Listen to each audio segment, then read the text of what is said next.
Hi Auvergne Year 4. We're going to continue reading Alice's Adventures in Wonderland, written by Lewis Carroll. Chapter 9. A Mock Turtle's Story. "You can't think how glad I am to see you again, you dear old thing," said the Duchess, as she tucked her arm affectionately into Alice's, and they walked off together.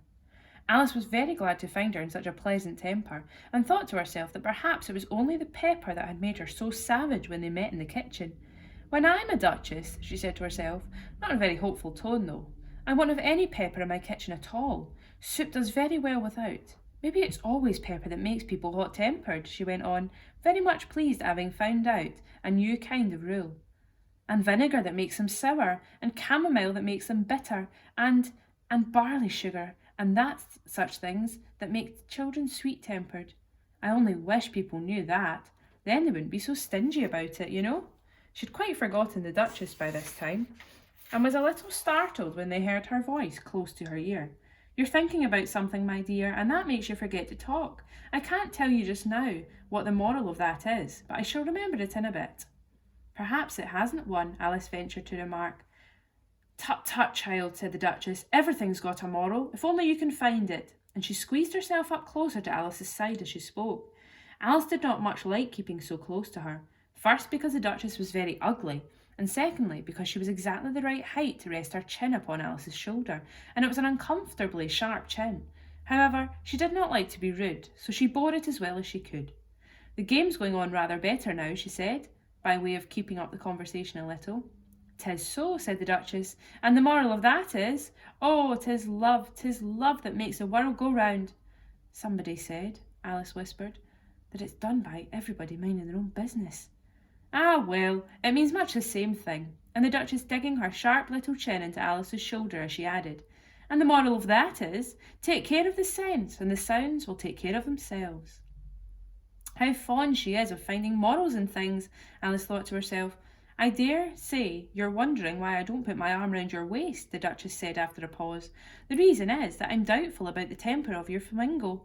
Shall I try the experiment?" "He might bite," Alice cautiously replied, not feeling at all anxious to have the experiment tried. "Very true," said the Duchess. "Flamingos and mustard both bite, and the moral of that is, birds of a feather flock together." "Only mustard isn't a bird," Alice remarked. "Right as usual," said the Duchess. "What a clear way you have of putting things. It's a mineral, I think," said Alice. "Of course it is," said the Duchess, who seemed ready to agree to everything that Alice said. "There's a large mustard mine near here, and the moral of that is, the more there is of mine, the less there is of yours." "Oh, I know," exclaimed Alice, who had not attended to this last remark. "It's a vegetable. It doesn't look like one, but it is." "I quite agree with you," said the Duchess, "and the moral of that is, be what you would seem to be. Or, if you'd like to put it more simply, never imagine yourself not to be otherwise than what it might appear to others that what you were, or might you have been, was not otherwise than what you had been would have appeared to them to be otherwise." "I think I should understand that better," Alice said very politely, "if I had written it down, but I can't quite follow it as you say it. There's nothing to it, what I could say if I chose." The Duchess replied in a pleased tone. "Pray don't trouble yourself to say it any longer than that," said Alice. "Oh, don't talk about trouble," said the Duchess. "I make you a present of everything I've said as yet." "A cheap sort of present," thought Alice. "I'm glad they don't give birthday presents like that," but she did not venture to say it out loud. "Thinking again?" the Duchess asked, with another dig of her sharp little chin. "I've a right to think," said Alice sharply, for she was beginning to feel a little worried. "Just about as much right," said the Duchess, "as pigs have to fly, and But here, to Alice's great surprise, the Duchess's voice died away, even in the middle of her favourite word, moral, and the arm that was linked into hers began to tremble. Alice looked up, and there stood the Queen in front of them, with her arms folded, frowning like a thunderstorm. "A fine day, your Majesty," the Duchess began in a low, weak voice. "Now I give you fair warning," shouted the Queen, stamping on the ground as she spoke. "Either you or your head must be off, and that in about half no time. Take your choice." The Duchess took her choice and was gone in a moment. "Let's go on with the game," the Queen said to Alice, and Alice was too much frightened to say a word, but slowly followed her back to the croquet ground. The other guests had taken advantage of the Queen's absence, and were resting in the shade. However, the moment they saw her, they hurried back to the game, the Queen merely remarking that the moment's delay would cost them their lives. All the time they were playing, the Queen never left off quarrelling with the other players and shouting, "Off with his head!" or "Off with her head!" Those whom she sentenced were taken into custody by the soldiers, who, of course, had to leave off being archers to do this, so that by the end of half an hour or so there were no archers left, and all the players except the King, the Queen, and Alice were in custody and under sentence of execution. Then the Queen left off, quite out of breath, and said to Alice, "Have you seen the mock turtle yet?" "No," said Alice, "I don't even know what a mock turtle is." "It's the thing mock turtle soup is made from," said the Queen. "I never saw one, or heard of one," said Alice. "Come on then," said the Queen, and he shall tell you his history." As they walked off together, Alice heard the King say in a low voice to the company general, "You are all pardoned." "Come, that's a good thing," she said to herself, for she had felt quite unhappy at the number of executions the Queen had ordered. That very soon came upon a griffin, lying fast asleep in the sun. If you don't know what a griffin is, look at the picture. "Up, lazy thing," said the Queen, "and take this young lady to see the mock turtle, and to hear his history. I must go back and see after some executions I have ordered," and she walked off, leaving Alice alone with the griffin. Alice did not quite like the look of the creature, but on the whole she thought it would be quite as safe to stay with it as to go after that savage Queen, so she waited.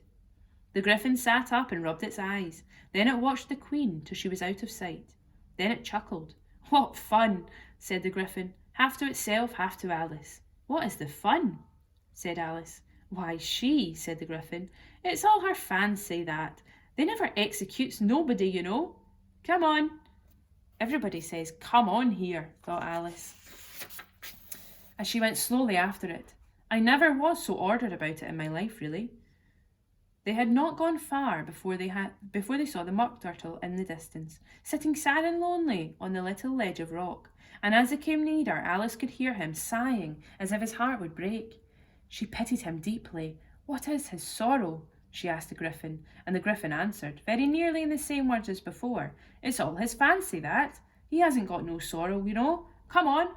So they went up to the mock turtle, who looked at them with large eyes full of tears, but said nothing. "This here young lady," said the griffin, "she wants for to know your history, she do." "I'll tell it her," said the mock turtle in a deep, hollow tone. "Sit down, both of you, and don't speak a word till I've finished." So they sat down, and nobody spoke for some minutes. Alice thought to herself, "I don't see how he can ever finish if he doesn't begin."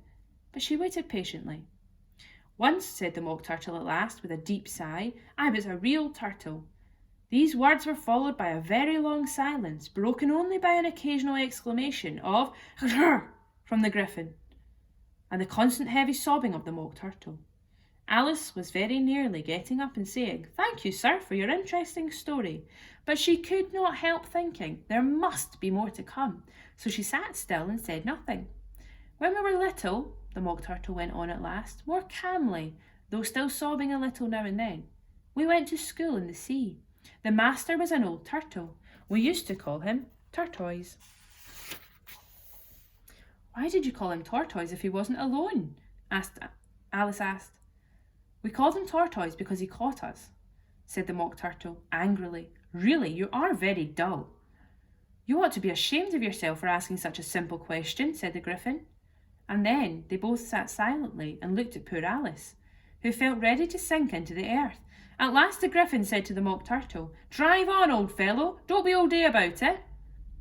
And he went on in these words, "Yes, we went to school in the sea, though you mayn't believe it." "I never said I didn't," interrupted Alice. "You did," said the mock turtle. "Hold your tongue," added the griffin, before Alice could speak again. The mock turtle went on.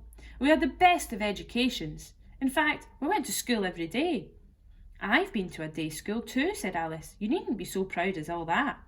"With extras?" asked the mock turtle a little anxiously. "Yes," said Alice. "We learned French and music." "And washing?" said the mock turtle. "Certainly not," said Alice indignantly. "Ah, then yours wasn't a really good school," said the mock turtle in a tone of great relief.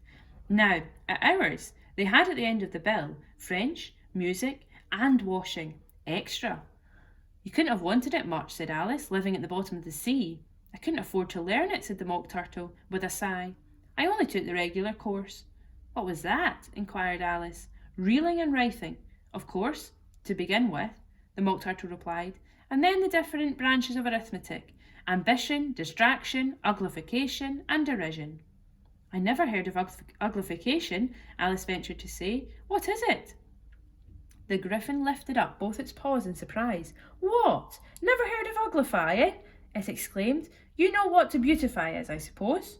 Yes, said Alice doubtfully. It means to make anything prettier. Well then, the Griffin went on, if you don't know what to uglify is, you are a simpleton.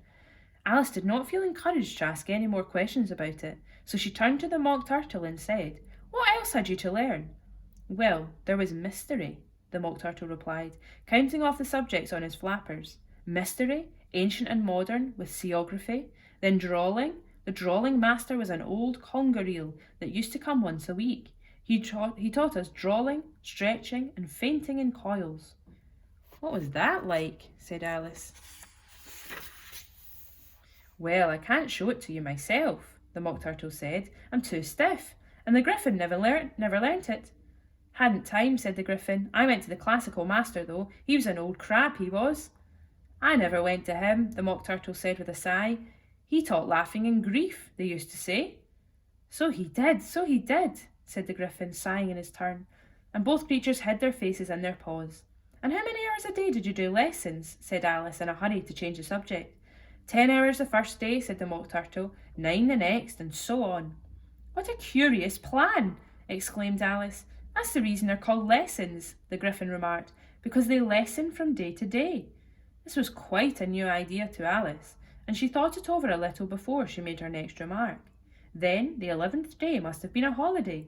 Of course it was, said the Mock Turtle. And how did you manage on the 12th? Alice went on eagerly. That's enough about lessons, the Griffin interrupted in a very decided tone. Tell her something about the games now.